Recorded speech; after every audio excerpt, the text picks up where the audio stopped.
Normalisht, në momentet kur do ketë nevojë imediate për ndërhyrje në rrjetin elektrik të bëhet tamam. Mos të bëhet gjysma ose e arnuar.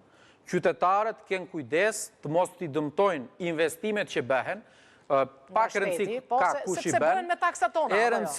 E rëndësishme është mos dëmtohen, sepse do bëhen për s'dyti, për s'treti, e me radhë dhe ngelin më pas me qindra kilometra ose akse të tjera pa u futur dorë dhe pa ndërhyr dhe mund të rrezikojnë jetën shumë qytetarë të tjerë.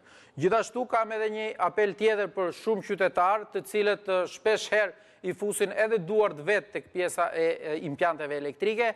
Në momentin që ju nuk keni njohuri, merrni një teknik, kontaktoni një profesionist, mos rrezikoni sepse njëherë mund gaboni me rrymën elektrike dhe duhet ta keni parasysh mirë në momentin kur ju guxoni të merrni një veprim të tillë sepse mund të humbisni ju jetën ose mund shkaktoni edhe djegjen e banesës tuaj. Pra duhet keni kujdes pra sy të hapur në momentin kur keni probleme elektrike në banesën tuaj.